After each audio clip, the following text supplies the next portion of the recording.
বিসমিল্লাহির রহমানির রহিম। আসসালামু আলাইকুম ওয়া রাহমাতুল্লাহ।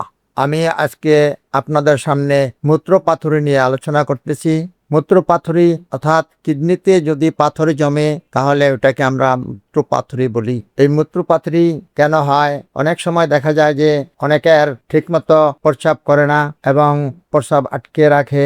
আবার অনেক সময় দেখা যায় যে তারা ঠিকমতো পানি পান করে না। প্রচুর পরিমাণ পানি পান করতে হবে। পানি কম পান করার কারণে মূত্রথলিতে প্রস্রাব অনেকক্ষণ জমে থেকে সেখানে পাথরের সৃষ্টি হয়।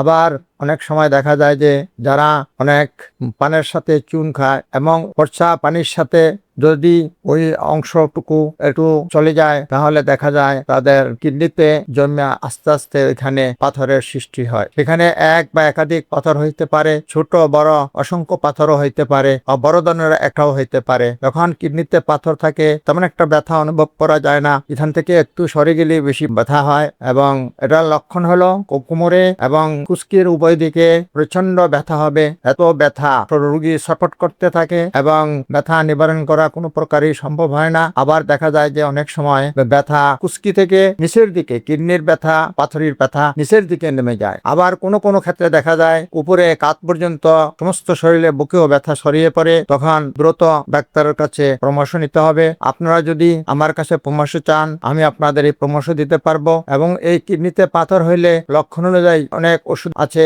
যা কিডনির পাথরকে গলিয়ে প্রস্রাবের সাথে বের হয়ে যায়, তখন কোনো সমস্যা দেখা যায় না। আর যদি এই পাথর কিডনি থেকে একটু সরে আইসা ইউরেটারে বা প্রস্রাব নালীতে আসে তখন জ্বর আসতে পারে, বমি ভাব হইতে পারে, তখন অপারেশনের প্রয়োজন হয়ে যায়।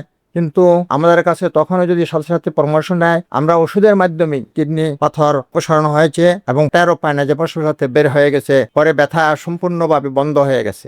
যদি ব্যথা না করে, ব্যথা বন্ধ হয়ে যায়, তখনই বোঝা যাবে যে কিডনির পাথর প্রস্রাবের সাথে বের হয়ে গেছে, অর্থাৎ পাথর গলে বের হয়ে গেছে। তাই আপনারা আমার কাছে পরামর্শ নেবেন, আমি আপনাদের পরামর্শ দিব এবং ওষুধের ব্যবস্থা করে দিব। হোমিওপ্যাথিক লক্ষণ ভিত্তিক চিকিৎসা, সুতরাং লক্ষণগুলি যে আপনারা আমাদের জানান আমি আপনাদের চিকিৎসার ইনশাল্লাহ ব্যবস্থা করব। যদি এই রোগটা আপনারও না থাকে আপনি এই ভিডিওটা শেয়ার করে দেবেন যাতে আপনার আত্মীয় স্বজন, আপনার বন্ধু বান্ধব সবাই দেখে আমার কাছ থেকে পরামর্শ নিতে পারে এবং সুচিকিৎসার ব্যবস্থা নিতে পারে। এই জন্য আমি আপনাকে ধন্যবাদ জানাই।